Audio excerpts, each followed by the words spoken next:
Hi, second grade artists. I'm Ms. Bullinger, the art teacher from Oaks. Today, together, we as artists will learn how to use the art element of space. We've learned about colors, lines, textures, and form. Space, just like those elements, is something we can use as an artist. One of the ways we could define space is showing which part of an art composition is positive or negative. Another way of using space is to create a sense of distance or depth. First, let's look at positive and negative space. This picture is called Rubens' vase. The vase would be considered the positive space. Do you see the space surrounding the vase? What do you see in it?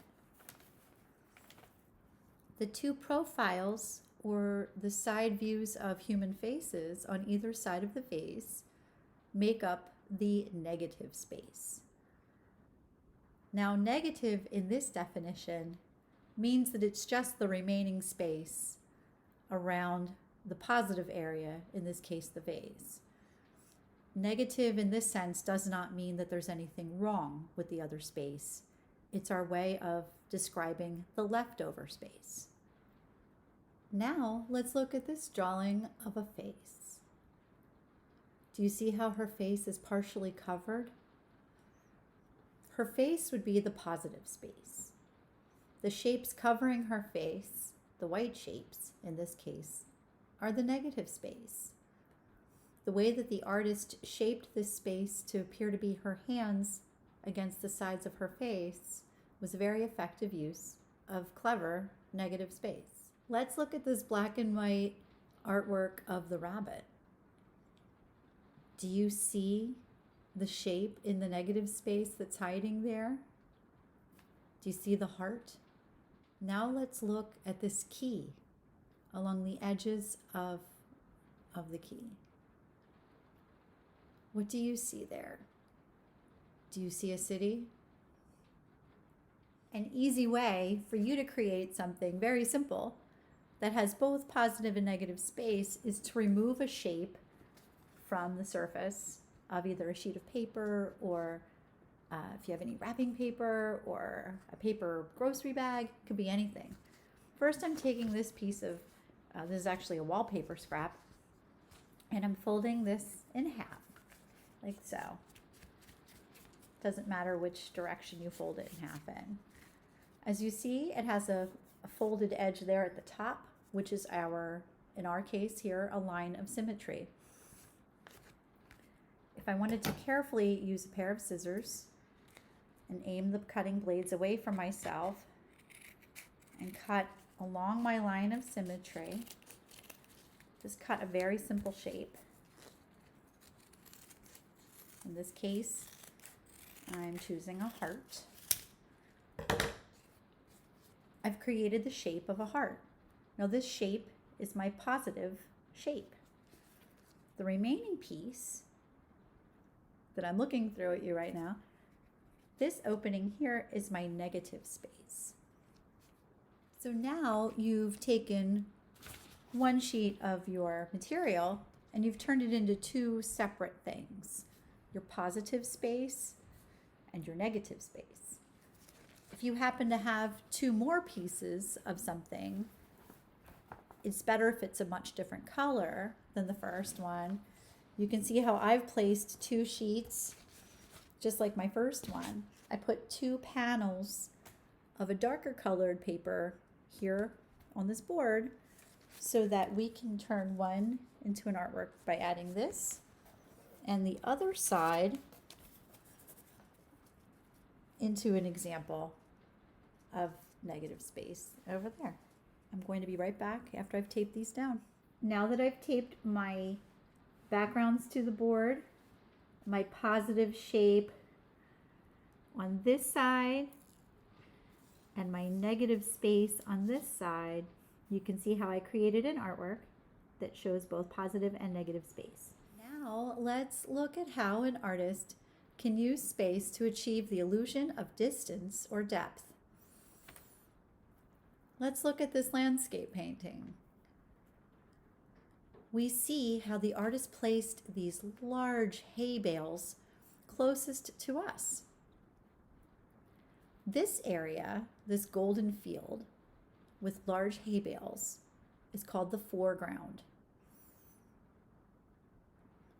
Now let's look at the top half of this painting, at that blue sky. The sky is the background. It's placed behind everything else. The sky is the farthest distance away. Now let's look at the buildings and the trees that are placed right there at the top of the land, that top edge, right along where the golden ground is divided and that blue sky begins. These items, the buildings and the trees, are in the middle ground.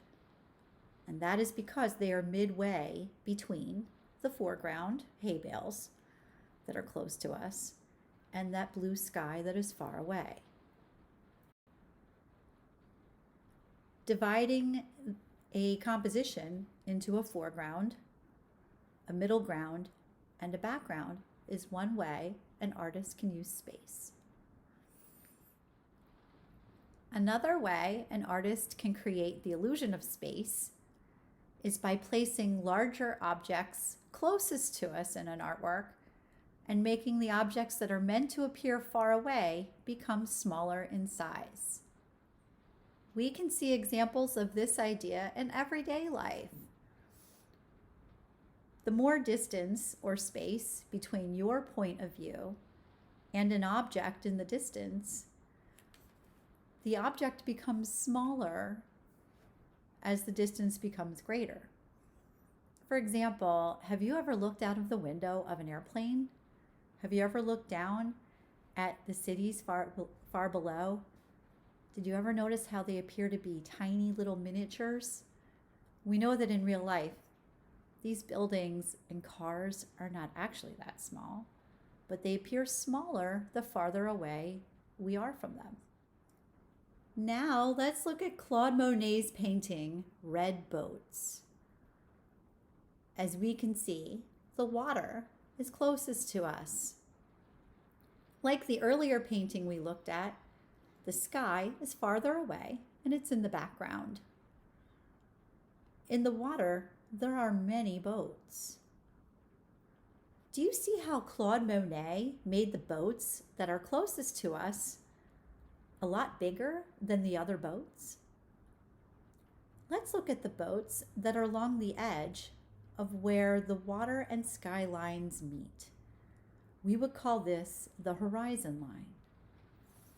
Do you see how the boats out there along the edge of that line, right before the transition to the sky, do we see how much smaller those boats appear to be?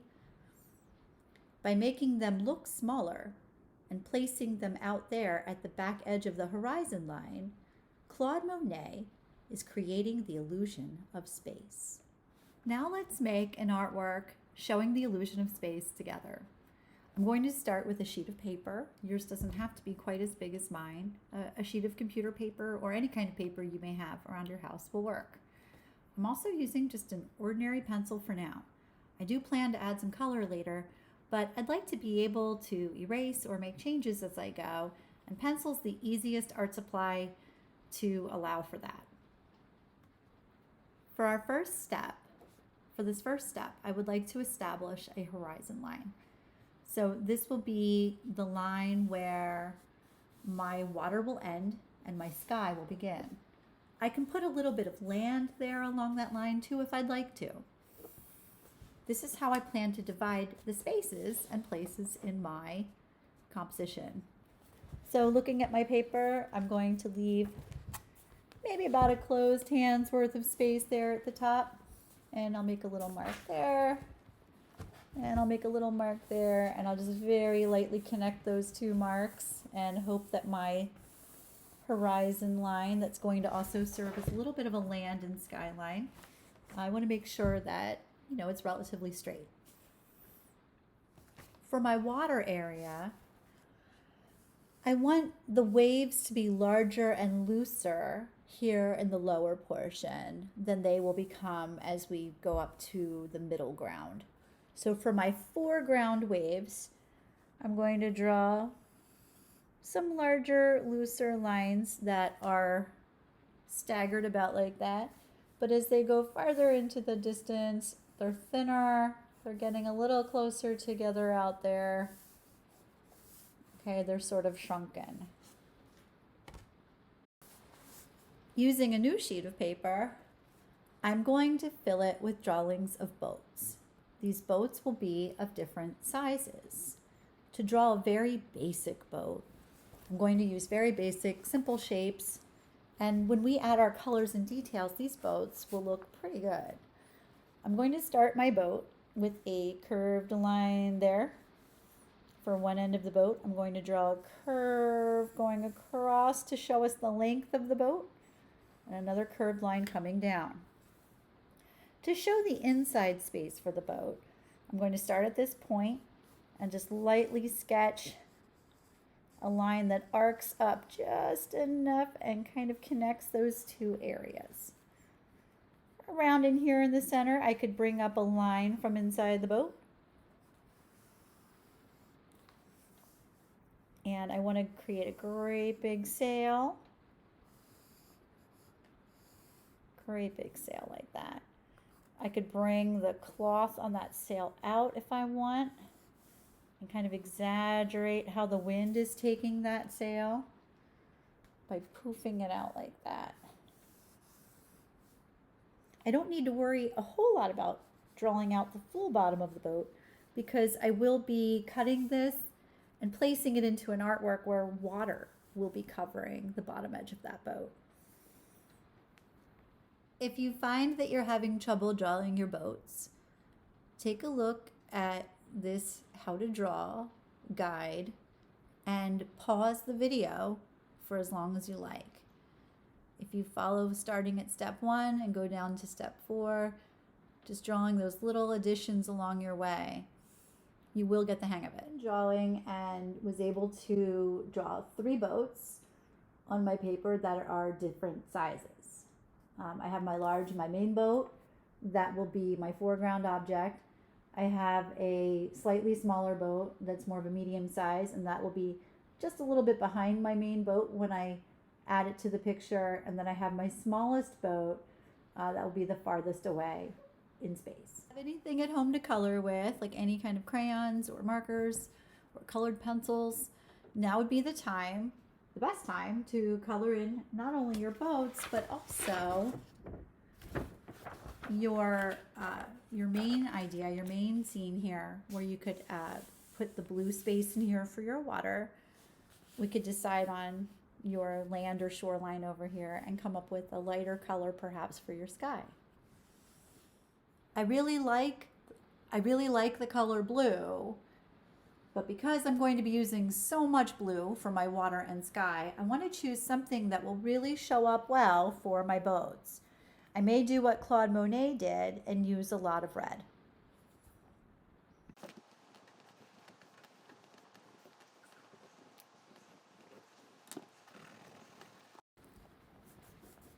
As I add color to the boat, it's a nice idea to bring your crayon or marker or colored pencil across your boat using directional sweeps of color. This is something you can do while you are coloring to help make the objects you are coloring in appear to be more realistic. I'm applying the crayon, moving side to side in these horizontal sweeps like this, much like the wood would be running in a horizontal or curved way as the material of the boat. I can also color in this inside portion of the boat using the same idea. However, I want to show that color just a little differently. So I'm going to use maybe a little less of the red by not pressing quite as hard. And maybe I'll even just layer in a little bit of light black in there as if to suggest the shadow of this area inside the boat. Creative with your sails. You can also add color to them as well. You don't need to leave them white. Again, though, even though I love blue, these sails will be against the blue water and the blue sky as I add them to my project. So I'm going to go with other colors, maybe oranges or yellows or even greens, something that isn't quite the same as the color of the water.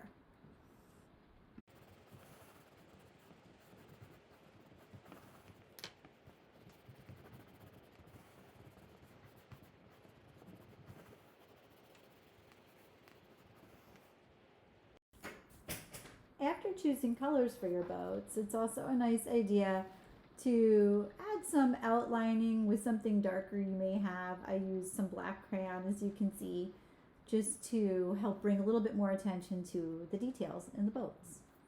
Now I'm going to go back to my first page where I'm setting up my scene that will show my foreground, my middle ground, and my background. For this part, it would be helpful to have more than one blue. However, if you just have one, you can work with that by applying different levels of pressure to that blue to create lighter and darker effects. In my water, I'm going to just take my blue and first put in some really heavy wave lines to show movement across the surface of the water. And I'm going to put those lines a little closer together as it gets farther away. Up here, just nice and heavy with my crayon, just making those lines a little thicker, a little heavier, just like that. These loose, wavy lines. Next, I can just lightly use my blue and just very lightly use a horizontal or side to side movement with my crayon, just something a little bit paler to fill that area. Okay, just going to go side to side like that, just side to side.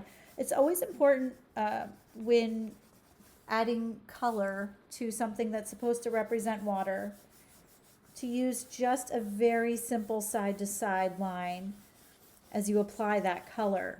We don't want the lines to be going up and down or in different directions because that takes away from the stillness that we would see at the surface of real water.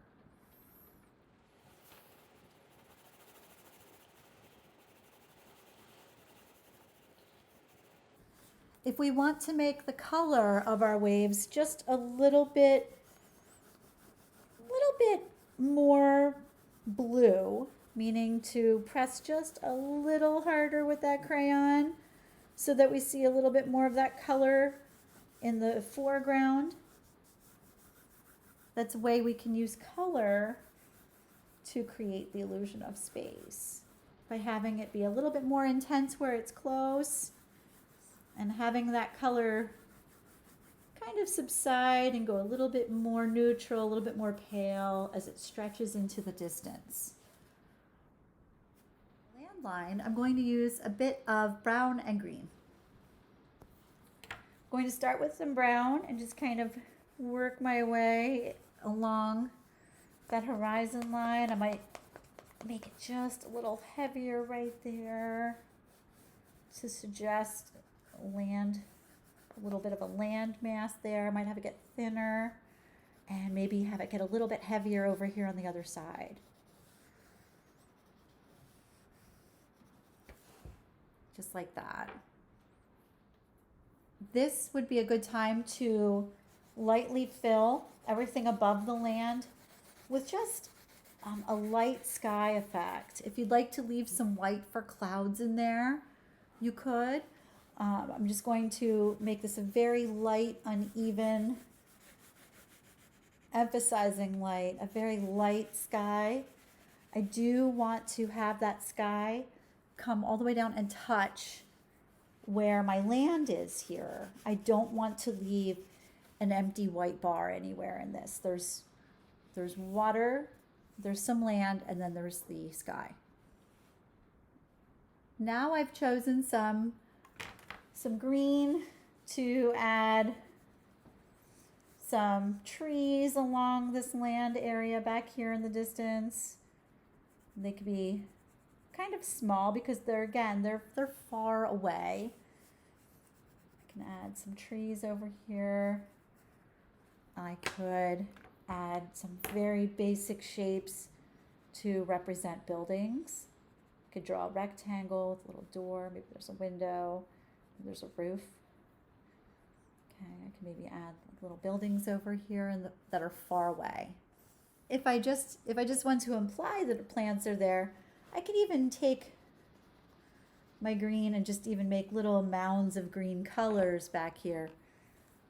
Because they're so far away, they wouldn't need a lot of detail, because in reality, anything that far away would have detail that would be very hard to see.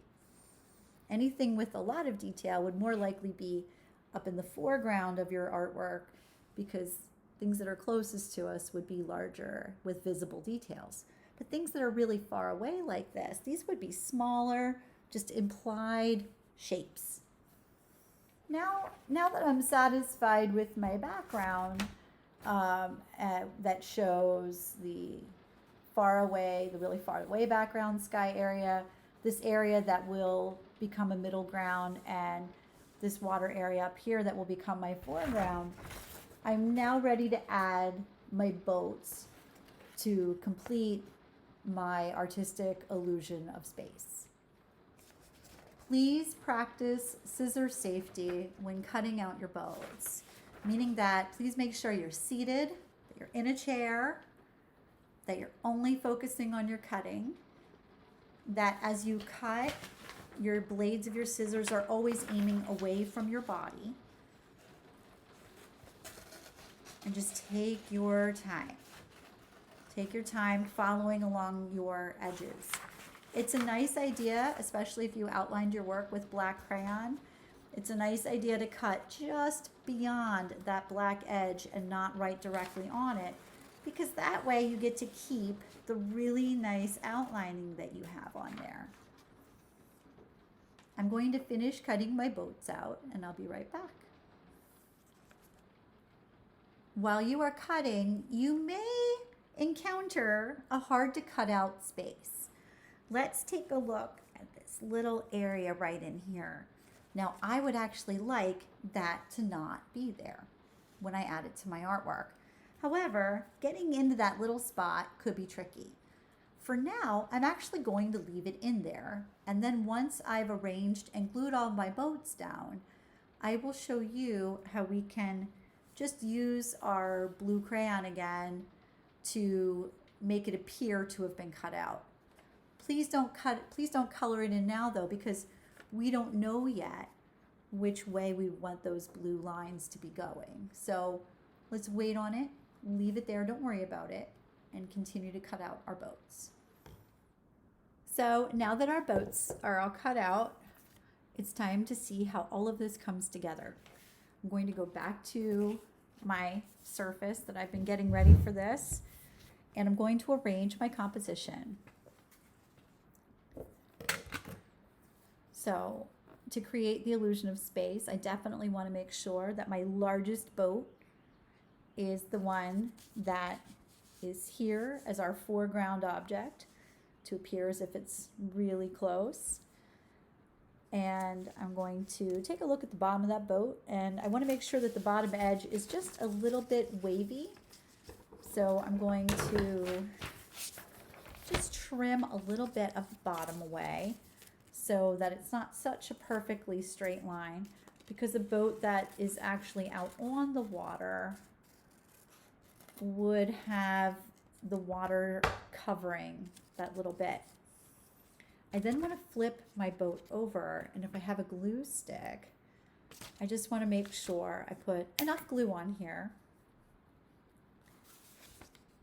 to properly help it stick in place. So I'm just going to take it right here. It's a lot of, thankfully my glue today happens to be purple, so you can kind of see where I'm at applying my glue. And I'm just going to make sure I have enough on that sail and there on the bottom. And when I'm done using my glue, I always want to take care of it and twist it back down into the tube. I don't want to leave the glue sitting up because or else it will get glued inside the cap, and oh, we don't want that to happen. So now I'm going to take my big boat. It's the big boat. And I want to decide on where it's going to go in my picture. I like the idea of it being on a little bit of an angle, not exactly totally straight up and down like a real boat would be. And I'm just putting it right about there in my artwork. And then I'm going to go right ahead and press down my sails and help it stick. We talked about this little funny leftover space earlier. And to correct that now, I could take a look at the direction and size of these lines and imitate the way they are looking by just very carefully filling in that little space with the blue, trying to keep that horizontal line direction there, just to kind of help make it appear as if the water is visible in that gap between the two sails. Before my glue is fully set and dry on my big boat, it's a good time to lay out the rest of my artwork and decide on where my other boats may be going, especially if I would want to be lifting up a sail and tucking a little bit of an edge in from another boat to create the illusion of space through the use of overlapping.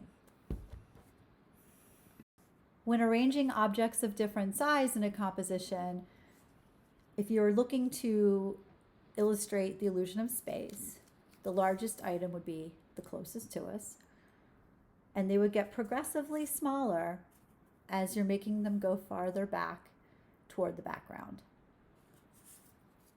Now that I have decided where my boats will go, it's the time to turn them upside down again, face down, and carefully apply our glue stick to the backs of them. Just like that. Make sure I get glue on all the little edges and details. Then I can twist that back down, or as Miss Ritt would say, our librarian, she calls this turtling down the glue, and I love that expression, and because it reminds me of a turtle going back into his shell. I've twisted the purple glue down into the tube, replacing the cap, and now I'm ready to place my boats into my artwork. So right here, I've got my medium-sized boat, and I'm going to decide where that one's going to go, and I think that I would like it right about over here. So I'm going to put it right there. I'm letting just the top of that sail overlap the base of this middle ground boat. And here, as I approach my farthest away spot in the background, I'm going to place this other red boat over there. I also didn't want to put my two red boats too close together. Just thought it might be more interesting to put a different colored boat in between. So there we have it, second grade. This is another way that artists can use the illusion of space when making an artwork. Thank you for making art with me today. I hope you had a good time, and I will look forward to making more art with you next time. Thank you. Bye, artists.